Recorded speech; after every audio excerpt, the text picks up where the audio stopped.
Time news मध्ये मी कैलास सोनवणे आपले हार्दिक स्वागत करतो। सुरुवातीला पाहूया 24 तासातील ताज्या घडामोडी। पिंपळनेर सटाणा रस्त्यासाठी आमदार मंजुळा गावित यांनी पुकारलेले उपोषण तात्पुरते करण्यात आले स्थगित। पंचवटीतील वादग्रस्त पत्रकाच्या निषेधार्थ धुळ्यात दलित समाजातर्फे निदर्शने करीत करण्यात आले आंदोलन। शेतकऱ्यांना बी बियाण्यांसाठी अनुदान देऊन फसवणूक करणाऱ्या कंपनीवर कारवाई करण्याची मागणी। महानगरपालिका व पाटबंधारे विभाग अक्कलपाड्याचे अशुद्ध व घाण पाणी धुळेकरांना प्यायला लावत असल्याचा आरोप। शिक्षक मतदारांनी कोणत्याही आमिषाला बळी न पडता मतदान करून विजयी करण्याचे ॲडव्होकेट भावसार यांचे आवाहन। आणि संत कबीर यांच्या जयंतीनिमित्त करण्यात आले अभिवादन। आता बातमी विस्ताराने। पिंपळनेर सटाणा रस्त्याच्या कामासाठी साक्री मतदारसंघाचे आमदार मंजुळा गावित यांनी सोमवारपासून जिल्हाधिकाऱ्यांच्या दालनात उपोषणाचा इशारा दिला होता, परंतु सदरचे उपोषण त्यांनी तात्पुरते स्थगित करीत जिल्हाधिकाऱ्यांशी चर्चा केली। पिंपळनेर सटाणा रस्त्यासाठी साक्री मतदारसंघाचे आमदार मंजुळा गावित यांनी सोमवारपासून जिल्हाधिकाऱ्यांच्या दालनात उपोषणाचा इशारा दिला होता, परंतु नाशिक विभाग शिक्षक मतदारसंघाची निवडणूक प्रक्रिया सुरू असल्याने सदरचे उपोषण आमदार गावित यांनी तात्पुरते स्थगित करीत जिल्हाधिकारी अभिनव गोयल यांच्याशी चर्चा करून निवेदन देण्यात आले आहे। पिंपळनेर सटाणा या रस्त्याचे काम गेल्या 4 वर्षापासून प्रलंबित आहे। पिंपळनेर शहरातून जाणाऱ्या या रस्त्याची अत्यंत दयनीय अवस्था झालेली आहे। मोठमोठे खड्डे आणि धुळीमुळे नागरिक, वाहनधारक आणि दुकानदार त्रस्त झाले आहेत। या रस्त्यावर लहान मोठे अपघात होत असून आतापर्यंत 4 ते 5 जणांना आपला जीव गमवावा लागला आहे। या रस्त्याच्या कामासाठी अनेक आंदोलने झाली, निवेदने दिली गेली, तरी देखील काम झाले नाही। पिंपळनेरा 8 ते 9 जणांचे लहान मोठे अतिक्रमण आहे। त्यांनी न्यायालयात दाद मागितली आहे, म्हणून अडथळा येत असल्याचे सांगितले जात होते, परंतु त्यातूनही काहीतरी मार्ग काढावा यासाठी आमदार मंजुळा गावित यांनी मुख्यमंत्र्यांसह प्रशासनाला निवेदन देऊन दिनांक 24 जून पासून जिल्हाधिकाऱ्यांच्या दालनात उपोषणाला बसण्याचा इशारा दिला होता। मात्र कुठलाही मार्ग न निघाल्याने आमदार गावित या सोमवारी सकाळी पिंपळनेर येथील व्यापारी, सर्वपक्षीय नेते व नागरिकांसह जिल्हाधिकारी कार्यालयात दाखल झाल्या। उपोषणाला बसण्याची तयारी असताना जिल्हाधिकारी अभिनव गोयल यांनी आमदार गावित यांना सध्या शिक्षक मतदारसंघाची निवडणूक सुरू असल्याने आचारसंहिता चालू आहे, म्हणून या ठिकाणी आपल्याला उपोषण करता येणार नाही, म्हणून आपले उपोषण स्थगित करावे अशी विनंती केली। म्हणून आमदार गावित यांनी उपोषण न करता उपोषण काही दिवसांसाठी स्थगित केले। याबाबत जिल्हाधिकारी अभिनव गोयल यांच्यासोबत चर्चाही करण्यात आली। या रस्त्याच्या दुरुस्तीसाठी रस्ते विकास महामंडळाचे अधीक्षक अभियंता, कार्यकारी अभियंता, उप अभियंता, नगर भूमापन अधिकारी, उपविभागीय अधिकारी साक्री पिंपळनेर, अप्पर तहसीलदार पिंपळनेर, संबंधित ठेकेदार यांची जिल्हाधिकारी यांच्या दालनात विशेष बैठक घ्यावी अशी मागणी त्यांनी यावेळी केली। साक्री मतदारसंघात पिंपळनेर सटाणा राष्ट्रीय महामार्ग क्रमांक 752G ह्या रस्त्याचं काम गेल्या 5 वर्षापासून सुरू केलेलं आहे, परंतु 5 वर्षात आजही त्या रस्त्याचं काम पूर्ण झालेलं नाही। पिंपळनेर गावातून हा रस्ता जाणारा आहे, पिंपळनेर सटाणा मार्ग, तर त्या ठिकाणी 5 वर्षापासूनचा हा रखडलेलं काम आहे। तर त्या रस्त्यावर आजपर्यंत पूर्ण रस्ता नादुरुस्त आहे। रस्त्यावर पाण्या पावसात सुद्धा वेगवेगळ्या प्रकारचे अनेक खड्डे त्या ठिकाणी तयार झालेले आहेत आणि या रस्त्यावर आतापर्यंत जवळपास 4 ते 5 ॲक्सिडेंट मोठे झालेले आहेत आणि 4-5 जीवसुद्धा त्या ठिकाणी गमावलेला आहे। अनेक प्रकारचे त्या ठिकाणी छोटे मोठे अपघातसुद्धा होत असतात। त्या ठिकाणी दोन्ही साईडला रस्त्याच्या आजूबाजूला व्यापारी वर्ग यांचे दुकानं आहेत, त्या दुकानदारांना सुद्धा वेगवेगळ्या प्रकारचे त्या ठिकाणी त्यांना अनेक अडीअडचणी येतात आणि त्रास सहन करावा लागतो। तर अशा प्रकारचं ह्या 5 वर्षे रखडलेल्या ह्या कामाचं निवेदन आम्ही जवळपास 5 वर्षापासून सातत्याने पाठपुरावा करीत आहोत, परंतु त्या ठिकाणी आम्हाला सांगण्यात येतं आहे की पिंपळनेर गावात आजूबाजूला जे अतिक्रमणधारक आहेत, जास्त नाही आहेत, परंतु 8-9 लोकांचे काही अतिक्रमणं असतील, छोटे असतील, परंतु ते अतिक्रमणधारकांनी काही कोर्टात केसेस टाकलेल्या आहेत, अशा पद्धतीने आम्हाला त्या ठिकाणी उत्तर आतापर्यंत देण्यात येत आहे।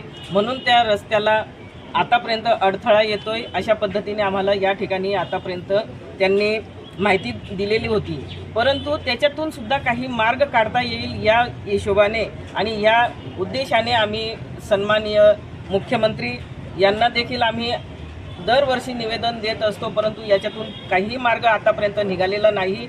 शेवटी आम्ही आज या ठिकाणी उपोषणाला बसायची आज आमची तयारी होती, परंतु यासाठी आम्ही उपोषणाची बसायची तयारी असल्याचे पत्र आम्ही 4-5 दिवसापूर्वी सन्माननीय जिल्हाधिकारी साहेब यांना सुद्धा आम्ही दिलेलं होतं. परंतु सन्माननीय जिल्हाधिकारी साहेब यांनी 3-4 दिवसापूर्वीच पुन्हा आम्हाला त्याचं उत्तर देऊन पाठवलेलं होतं की या आपल्या मतदारसंघात, आपल्या जिल्ह्यात शिक्षक मतदारसंघाची निवडणूक असल्याने आचारसंहिता चालू आहे, म्हणून आचारसंहितेच्या हिशोबाने आपल्याला या ठिकाणी उपोषण करता येणार नाही अशी त्यांनी विनंती केलेली आहे. म्हणून आज आम्ही या ठिकाणी उपोषण न करता उपोषण थोडे दिवसासाठी आम्ही स्थगित केलेलं आहे आणि आमचे सर्व पिंपळनेर शहरातील अनेक नागरिक आणि व्यापारी वर्ग या ठिकाणी मोठ्या संख्येने आज या ठिकाणी आलेले आहेत आणि सर्व आमचे शिवसेनेचे, भारतीय जनता पक्षाचे सर्व पक्षीय या ठिकाणी सर्व आमचे कार्यकर्ते सुद्धा या ठिकाणी उपस्थित राहून आज आम्ही सन्माननीय जिल्हाधिकारी साहेब यांना या ठिकाणी निवेदन दिलेलं आहे आणि त्या पद्धतीने सन्माननीय आपले जिल्हाधिकारी साहेब यांनी ह्या कामाच्या संदर्भात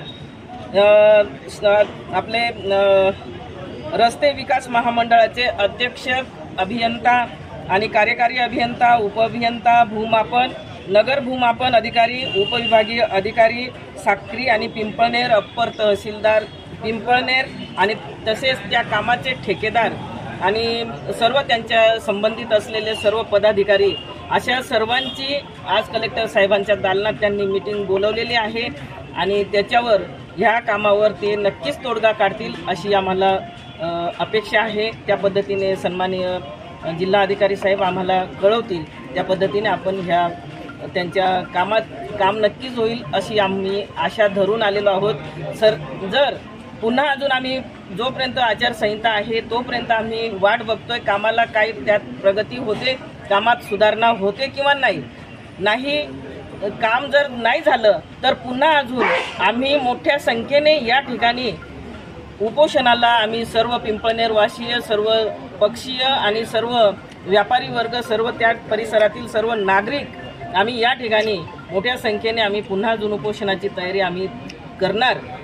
नाशिक येथील पंचवटी येथे 2 समाजात तेढ निर्माण करणाऱ्या वादग्रस्त पत्रकाच्या निषेधार्थ धुळे शहरातील दलित समाजातर्फे डॉक्टर बाबासाहेब आंबेडकर यांच्या पुतळ्याजवळ एकत्रित येत निदर्शने करून आंदोलन करीत त्या पत्रक प्रकरणी प्रमुख सूत्रधाराला अटक करण्याची मागणी करीत जिल्हाधिकाऱ्यांना निवेदन देण्यात आले. नाशिक येथील पंचवटी येथे 2 समाजात तेढ निर्माण करणाऱ्या वादग्रस्त पत्रकाच्या निषेधार्थ धुळे शहरातील दलित समाजातर्फे डॉक्टर बाबासाहेब आंबेडकर यांच्या पुतळ्याजवळ जोरदार निदर्शने करीत आंदोलन करून त्या पत्रक प्रकरणी प्रमुख सूत्रधाराला अटक करावी अशी मागणी करीत विविध मागण्यांचे निवेदन जिल्हाधिकाऱ्यांना देण्यात आले. 21 जूनला मध्यरात्री नाशिक पंचवटी येथे अज्ञाताकडून 2 समाजात तेढ निर्माण करणारे पत्रक छापून वाटण्यात आले. ते पत्रक सध्या सोशल मीडियावर व्हायरल होत आहे. त्यात डॉक्टर बाबासाहेब आंबेडकर यांच्या प्रतिमेची विटंबना व दलित समाजाची निंदा करण्यात आली आहे. या वादग्रस्त पत्रकातील मजकूर हा जातीय द्वेषातून दलित समाजाबद्दल द्वेष निर्माण होईल या हेतूने छापण्यात आला आहे. हे वादग्रस्त पत्रक हे हिंदू युवा वाहिनी नामक संस्थेच्या लेटर हेडवर असून प्रथमेश संदीप चव्हाण या नावाने ते प्रसिद्ध करण्यात आले आहे. हे पत्रक म्हणजे भारतीय राज्यघटनेच्या धर्मनिरपेक्षतेला नव्हे तर सार्वभौमत्वाला छेद देणारे आहे. दरम्यान या पत्रकासंदर्भात कारवाई करून हिंदू युवा वाहिनी या संस्थेवर कायदेशीर कारवाई करून बंदी आणावी. पत्रक छापणाऱ्या प्रिंटिंग प्रेससह पत्रकावर नाव असणाऱ्या प्रथमेश संदीप चव्हाण याच्यावर गुन्हा दाखल करावा. या प्रकरणाचा सखोल तपास करीत प्रमुख सूत्रधाराला कठोर शासन करावे अशी मागणी करण्यात आली आहे. यावेळी धुळे शहरातील सर्व प्रभागातील दलित समाज बांधव मोठ्या संख्येने उपस्थित होते. दिवसाआधी नाशिक पंचवटी येथे एका जातीवादी देशातून वादग्रस्त पत्रक छापून त्या ठिकाणी वाटण्यात आले. त्या पत्रकात बहुजन समाजातील सर्व जातींविरुद्ध जे आक्षेपार्ह मजकूर छापण्यात आलं होतं त्याचा निषेधार्थ आज सर्व समाज आंबेडकरी समाजाच्या वतीने आज येथे निदर्शने करण्यात आलेले आहे व मुंबई येथे पवई येथील 700 घरांवर प्रशासनाने एका बिल्डराच्या दबावाखाली येऊन तेथील 700-800 लोकांना बेघर करून तिथे त्यांचं अतिक्रमण काढण्यात आलेलं आहे. त्यांच्या देखील विरुद्ध आज ठिकाणी आम्ही इथे आंदोलन केलेलं आहे आणि नागपूर येथे दीक्षाभूमी येथे सुशोभीकरणीच्या नावाखाली तिथे मेट्रोच्या स्टेशनच्या कामाच्या नावाखाली तिथे खोदकाम करून अनधिकृतपणे अतिक्रमण केलं जात आहे. तिथल्या प्रशासनावर देखील दबाव आणून तिथे काही अतिक्रमण केले जाते त्याचा देखील आज आम्ही या ठिकाणी निषेध करत आहोत. जय भीम. आज या ठिकाणी सर्व समाजाच्या वतीने जे निदर्शने आंदोलन करण्यात आलेलं आहे तो आमचा प्रशासनाला इशारा आहे की येणाऱ्या काळामध्ये आरोपींवर कठोरातल्या कठोर शिक्षा जर नाही झाली तर येणाऱ्या काळात सर्व समाजाच्या वतीने मोठ्या स्वरूपाचा मोर्चा काढण्यात येईल. शेतकऱ्यांच्या बियाण्यांचे वाढलेले भाव व वजनात झालेली घट यामुळे शेतकऱ्यांना अनुदान द्यावं व शेतकऱ्यांची फसवणूक करणाऱ्या कंपनीवर कारवाई करावी या मागणीसाठी युवा सेना धुळेतर्फे जिल्हाधिकारी कार्यालयासमोर निदर्शने करण्यात आली. शेतकऱ्यांच्या बियाण्यांचे वाढलेले भाव व वजनात झालेली घट यामुळे शेतकऱ्यांना अनुदान मिळावे, शेतकऱ्यांची फसवणूक करणाऱ्या कंपनीवर कारवाई करावी या मागणीसाठी युवा सेना धुळेतर्फे जिल्हाधिकारी कार्यालयासमोर निदर्शने करून निवेदन देण्यात आले आहे. निवेदनात म्हटले आहे की महाराष्ट्रातील शेतकरी गेल्या काही वर्षापासून दुष्काळ, बेमोसमी पाऊस अशा अनेक संकटात सापडला असून त्यात सोयाबीन, कपाशीचे कमी झालेले भाव, शेतकरी अशा अनेक समस्यांचा सामना करत असताना सरकारकडून शेतकऱ्याला लुटले जात आहे. 2023 साली 4 किलोची मक्याची पिशवी यावर्षी 300 ते 500 रुपयांनी वाढीव भावाने मिळत असून वजनात काही पिशव्या 200 ते 800 ग्रॅमने कमी केल्या असून वजनात झालेल्या या घटीबाबत शेतकऱ्यांना कुठलीही कल्पना देण्यात आलेली नव्हती. ही अशा प्रकारे शेतकऱ्यांची पाकिटमारी आहे. बाजरी 250 ते 300 रुपयांनी मिळत असून यावर्षी 500 ते 750 रुपयाला मिळत आहे. एकीकडे केंद्र सरकार व राज्य सरकार शेतकऱ्याला PM किसान निधीचे 2000 रुपयांची गाजावाजा करते आणि दुसरीकडे शेतकऱ्याला सर्वच बाबतीत फसवत व लुटत आहे. वजनात घट आणि किमतीत वाढ, शेतकऱ्यांची पाकिटमारी करून शेतकऱ्यांची लूट सुरू आहे. सरकारने यात लक्ष घालून शेतकऱ्यांना अनुदान द्यावे व फसवणूक करणाऱ्या कंपनीवर कठोर कारवाई करावी अशी मागणी करण्यात आली आहे. यावेळी प्रियंका जोशी, ईशा खैरनार, सानिया पिंजारी, अंकिता खैरनार, जागृती बांबरे, अर्षदा खैरनार, मंजुषा खैरनार, वैष्णवी खैरनार, हेमांगी खैरनार, जागृती खैरनार, समीक्षा हिरे, जयश्री खैरनार आदी उपस्थित होते. मागचे अनेक वर्ष शेतकऱ्याची संकटाची गेली. शेतकरी प्रचंड संकटांना सामना करतो. मागचं तर अख्खं वर्ष फक्त दुष्काळाचं गेलं. यावर्षी मागचं वर्ष दुष्काळाचं गेलं. यामुळे यावर्षी शासनाकडनं, सरकारकडनं मोफत बियाणं मिळते की काय अशी शेतकऱ्याला अपेक्षा होती. पण आमचंच दुर्दैव, अक्षरशः 2023ला जी 1300 ते 1400 रुपयाला मक्याची बियाण्याची पिशवी मिळत होती ती यावर्षी 1800 ते 2000 मिळते. बरं, भावच नाही म्हणजे निर्लज्जपणाचा कळस काय असतो तर कंपन्यांकडनं चक्क 4 किलोची जी बॅग मिळत होती ती फक्त 3 किलो 200 ग्रॅम, 3 किलो 800 ग्रॅम अशी मिळते. म्हणजे एकीकडे तुम्ही भाववाढ करतात आणि दुसरीकडे बियाणांच्या पिशवींमध्ये वजनाची घट करतात. ही सर्रासपणे शेतकऱ्याची पॉकेटमारी, शेतकऱ्याकडनं लूट केली जाते आहे.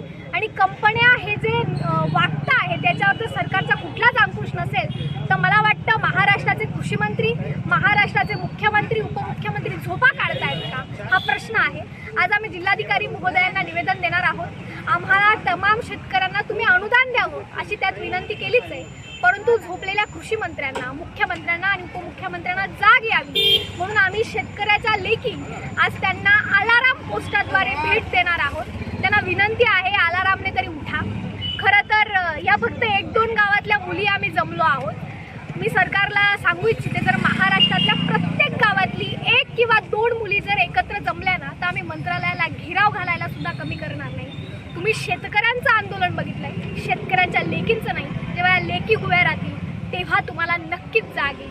परंतु त्वरित आत्ता कंपन्यांवर सरकारने कठोर कारवाई करावी आणि शेतकऱ्याला अनुदान द्यावं असं निवेदन आम्ही आज जिल्हाधिकारी महोदयांना देत आहोत. पिंपळनेर पासून थेट भदारीपर्यंत पांढरा नदीत सोडण्यात येणारे सांडपाणी व शौचाचे पाणी थेट अक्कलपाडा धरणात येत असून तेच अशुद्ध व घाण पाणी महानगरपालिका धुळेकरांना प्यायला लावते असा आरोप करीत माजी आमदार अनिल गोटे यांनी महानगरपालिका व पाटबंधारे विभागावर पत्रकार परिषद घेऊन सडकून टीका केली. पिंपळनेर पासून थेट वदाने गावापर्यंत पांढरा नदीत सांडपाण्यासह शौचाचे पाणी सोडले जात असून हेच पाणी अक्कलपाडा धरणात येते आणि हेच अशुद्ध व घाण पाणी महानगरपालिका धुळेकरांना प्यायला लावते असा आरोप करीत माजी आमदार अनिल गोटे यांनी महानगरपालिका व पाटबंधारे विभागावर पत्रकार परिषद घेऊन जोरदार हल्ला चढवला. यावेळी गोटे यांनी सांगितले की माझ्या हातात सत्ता द्या, मी धुळेकरांना शुद्ध पाणी पाजतो. अक्कलपाडा योजना केवळ 90 कोटी रुपयांचीच होती. मूळ योजनेत अक्कलपाड्याचे पाणी हनुमान टेकडीपर्यंत आणून हनुमान टेकडीच्या जलशुद्धीकरण केंद्राची क्षमता वाढवली जाणार होती. परंतु या योजनेचा पट्टाबोळ केल्याचेही माजी आमदार गोटे म्हणाले. दूषित पाण्यामुळे 7 आजार पसरला तर एकाच वेळी 3 लाख लोकांना बाधा होईल असेही गोटेंनी सांगितले. पिंपळनेर ग्रामपालिकेकडे असलेला स्वतःचा कचरा डेपो पूर्णतः ओतप्रोत भरलेला आहे. कचरा साठवण्याची कचरा डेपोची क्षमता कधीच संपुष्टात आलेली आहे. यामुळे पिंपळनेर ग्रामपालिका हद्दीतील सर्व प्रकारचा कचरा सर्रास पांढरा नदीपात्रात टाकला जातो. वस्तुतः पिंपळनेर, सामोडा, अष्टाने, साक्री अगदी बधाण्यापर्यंत पांढरा काठावरील गावातील गटारातील सांडपाण्याची स्वतंत्र व्यवस्था लावण्याची कुठलीही यंत्रणा नाही. पावसाळ्यात पडणाऱ्या पाण्यातून पांढरा पात्रातील वर्षभरात साठलेली घाण अक्कलपाडा धरणात एकत्रित जमा होते. येत्या काही वर्षात अक्कलपाडा धरणाच्या गेटमध्ये अडकून गंभीर प्रश्न निर्माण होईल. पण महानगरपालिकेच्या जलशुद्धीकरण केंद्रात जर काही बिघाड झाला तर हेच घाण पाणी आपल्याला पिण्यासाठी नळाद्वारे येण्याची शक्यता नाकारता येत नाही. पालिकेची जलशुद्धीकरण यंत्रणा पूर्ण क्षमतेने कार्यरत असताना सुद्धा नागरिकांना अशुद्ध पाण्याचा पुरवठा होतो. पाणी बंद पडल्यावर काय होईल हे कल्पनेच्या पलीकडेच आहे. महापालिकेची जलशुद्धीकरण यंत्रणा आधीच आंधळ्या बहिऱ्यांची जत्रा आहे. बाबळे व पांजरा जलशुद्धीकरण केंद्र कार्यान्वित असताना धुळेकर नागरिकांना अनेकदा गढूळ घाण वास मारणारे पाणी प्यावे लागते. अनेक वेळा नागरिकांनी पिण्याचे पाणी उकळून प्यावे असा बहुमोल सूचना महापालिका प्रशासन करीत असते. तब्बल 309 कोटी रुपये खर्ची टाकून धुळेकरांच्या नळाला आठवडा 10 दिवस नळाला पाणी येत नाही. मागील 5 वर्षाच्या कालखंडात भाजपचा धुळे महानगरपालिकेवर एकछत्री अंमल होता. मागील 5 वर्षात शहराच्या पिण्याच्या पाण्याचे प्रश्न, भूमिगत गटार योजना, शहरातील गल्लीबोळासकट सर्व रस्ते, सर्व DP रोड, कचरा व्यवस्थापन हे सर्व प्रश्न निकाली काढता आले असते. पण पालिकेची सत्ता आली म्हणजे काय काम करावे लागते याचा विचार आणि प्राधान्य यापेक्षा मला काय लुटता येईल याचेच गणित मांडले, असेही गोटे यांनी सांगितले. धुळे शहराला पाणी पुरवठा केल्यासाठी जी अक्कलपाडा योजना एवढा गाजावाजा करून केली त्या अक्कलपाड्याची अवस्था अशी मी पाहिलेली आहे. पण पाण्यामध्ये गोळा होणारं पाणी हे पिंपळनेरपासून तर बाजल्यापर्यंत, बदाण्यापर्यंत काय रस्ते चापीच्या दोन्ही बाजूला असलेल्या ग्रामीण खेड्यांमध्ये कुठलीही ड्रेनेज व्यवस्था नसल्यामुळे आणि कुठलाही कचरा एकत्र करण्याचा प्रकल्प नसल्यामुळे हे सगळा गोळा होतो आपल्या नदीपात्रात आणि नदीपात्रातून तो गोळा होतो अक्कलपाड्यात. असा दरवर्षी हजारो टन कचरा वाहत तिथे येतो. प्रश्न असा आहे की एकतर पाटबंधारे विभाग आणि महानगरपालिका याला दोषी आहे. प्लॅस्टिक, झाडं, संडासचं पाणी हे सगळं जे येतं वाहून हे आपण नगरपालिकेच्या भरोशावर शुद्ध झालं म्हणून पितो. काय आता नगरपालिकेचे शुद्धीकरण प्रकल्प काय क्षमतेचे आहेत आणि काय लायकीचे आहेत हे काय मी तुम्हाला समजून सांगायची गरज नाही. पूर्ण क्षमतेने हे प्रकल्प चालूनही आजही नळाला घाण पाणी येतं, वास मारणारं पाणी येतं, पिवळं पाणी येतं. काय आजल्या जर एखाद्या वेळेला जलशुद्धीकरण प्रकल्प बंद पडला तर काय प्यावं लागेल आपल्याला याचा विचार करा. काय काय लक्षात वस्तुतः या पाणी जे गोळा होतं आणि ते आपण पिण्यासाठी वापरणार आहोत याची कल्पना असल्यामुळे बॅकवॉटरच्या शेवटच्या ठिकाणी आहे नदीमध्ये काय एक 3 प्रकारच्या जाळ्या लावणं आवश्यक आहे. एक उभी, एक आडवी आणि एक गुळा करायची, म्हणजे झाड तिथं साचेल आणि इथे येणार नाही. पण महापालिकेने धुळ्याची जनता काय ही 2 पायाची जनावरं आहेत असं समजूनच गेले 5 वर्ष कारभार केला आहे. ते नेहमी सांगतात 1 दिवसाआड पाणी देऊ, 2 दिवसाआड पाणी देऊ, पण पाणी देणार कसं तुम्ही? काय तुम्हाला पत्रकाराची तयारी असेल तर मी आज जरा बाहेरगावी चाललेलं आहे, पण आल्यावर तुम्हाला घेऊन जाईल मी, काय अडचण नाही माझी. बघा तुम्ही काय परिस्थिती स्वतः डोळ्याने. आणि साखरेसारखी नगरपालिका आहे, काय ड्रेनेज व्यवस्था नगरपालिकेत करेल?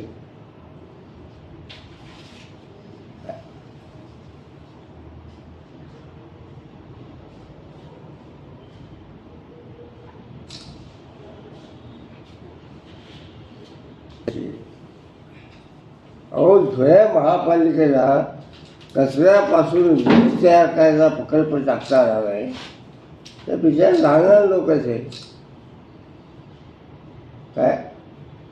आणि ज्यावेळेस तुम्ही पिण्याचं पाणी आणणार आहात त्यावेळेला ह्या सगळ्या गोष्टी पाटबंधारे आणि महापालिका. नाशिक विभाग शिक्षक मतदारसंघात खांदेशला संधी मिळालेली नाही, तरी यावेळी खानदेशसाठी संधी चालवून आली असून शिक्षकांनी कोणत्याही प्रलोभनाला बळी न पडता आम्हाला विजयी करावे असे आवाहन राष्ट्रवादी काँग्रेसचे उमेदवार ॲडव्होकेट महेंद्र भावसर यांनी धुळे येथे पत्रकार परिषद घेऊन केले. नाशिक विभाग शिक्षक मतदारसंघात आतापर्यंत धुळे, नंदुरबार, जळगावमध्ये मतदारसंख्या कमी असल्याने खानदेशला न्याय मिळालेला नाही, परंतु यावेळी ही संधी चालून आलेली असून शिक्षकांनी कोणत्याही आमिषाला बळी न पडता शिक्षकांचा हक्काचा उमेदवार म्हणून मला विजयी करावे असे आवाहन राष्ट्रवादी काँग्रेसचे अधिकृत उमेदवार ॲडव्होकेट महेंद्र भावसर यांनी धुळे येथे पत्रकार परिषद घेऊन केली आहे. नाशिक विभाग शिक्षक मतदारसंघाची निवडणूक अत्यंत वादग्रस्त आणि विविध घटकांनी आज अंतिम टप्प्यात येऊन पोहोचली आहे. पूर्वी ही निवडणूक शिक्षक संघटनांची होती, राजकीय पक्ष बाहेर होते, परंतु आता निवडणूक राजकीय पक्षांच्या हाती गेली आहे. खुद्द मुख्यमंत्री देखील उमेदवारासाठी मैदानात उतरले आहेत. त्यांच्या उमेदवाराचा पराभव दिसत असल्याने ते मैदानात उतरले आहेत. माघारीच्या विनंतीसाठी मुख्यमंत्र्यांनी फोन केल्याचे ॲडव्होकेट भावसर यांनी सांगितले. या निवडणुकीत होणारा पैशांचा महापूर आणि आमिषाला बळी न पडता शिक्षकांनी मतदान करावे असे आवाहनही त्यांनी केले. शिक्षक मतदारसंघ म्हणजे आपल्या घरातील आजोबा पंजोबांचा राजकीय वारसा जपण्यासाठी घरातील सदस्याला या मागील दाराने राजकारणात प्रवेश द्यावा यासाठी शिक्षक मतदार निवडणुकीकडे बघितले जात आहे. आणि रिंगणात असलेले बहुतांश उमेदवार हे कारखानदार, मद्य सम्राट अथवा राजकीय पाठबळ असलेले उमेदवार आहेत. या सर्व धावपळीत मी गेल्या 35 वर्षापासून केवळ शिक्षकांसाठी लढणारा वकील आहे.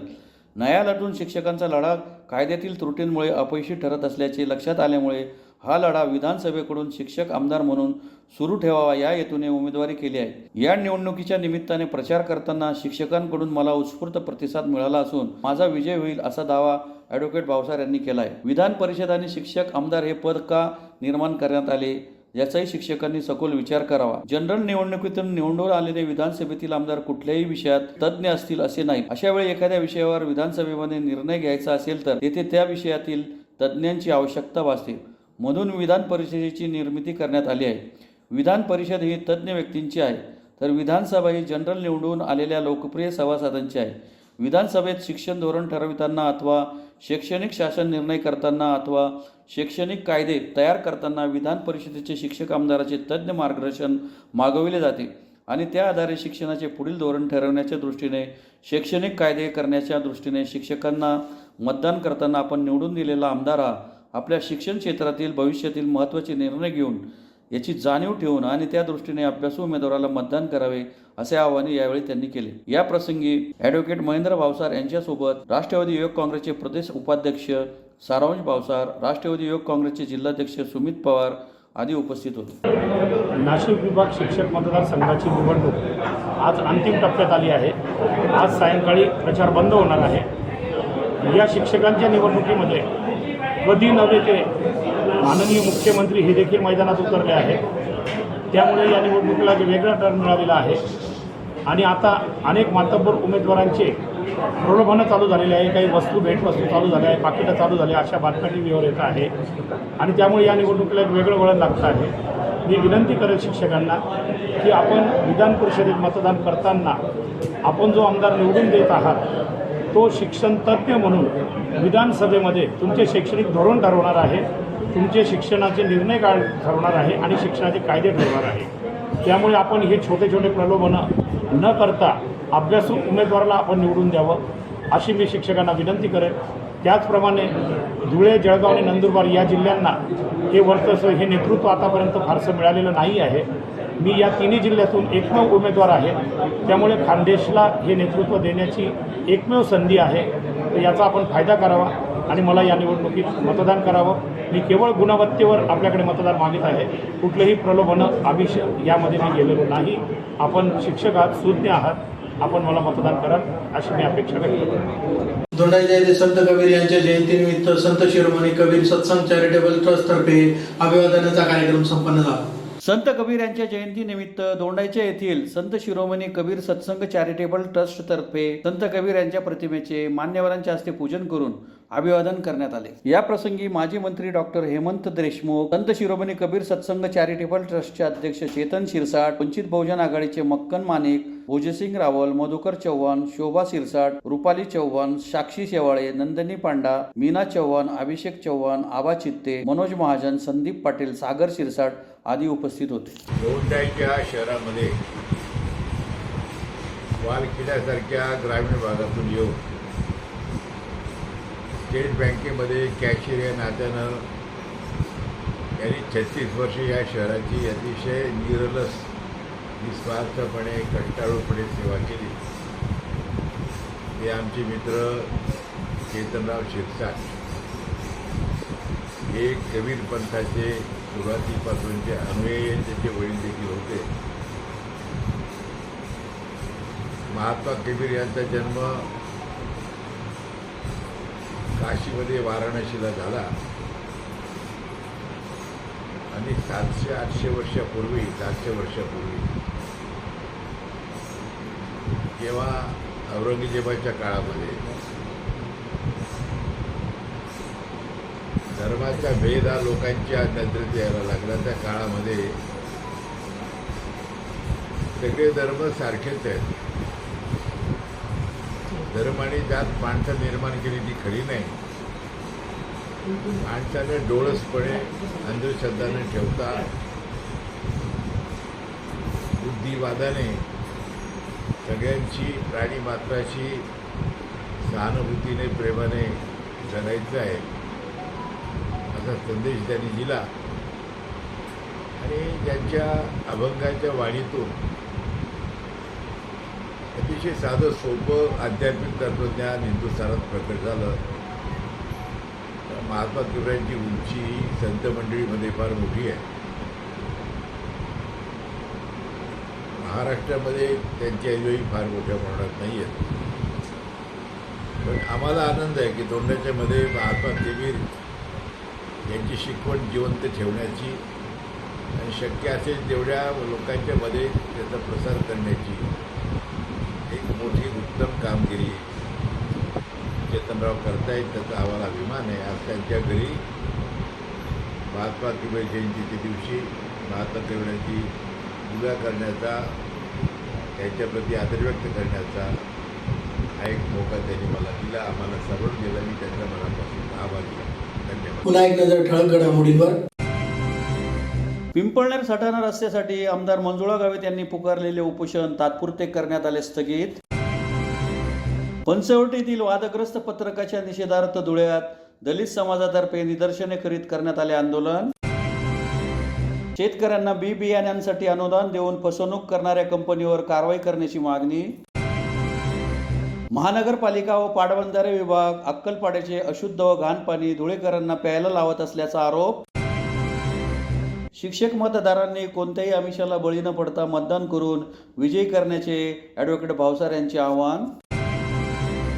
आणि संत कबीर यांच्या जयंतीनिमित्त करण्यात आले अभिवादन. याचबरोबर श्रीराम टाइम न्यूजचे बातमीपत्र संपले. दिवसभरातील ताज्या घडामोडींसाठी पाहत राहा श्रीराम टाइम न्यूज. भेटूया पुढील प्रसारणात. तोपर्यंत नमस्कार.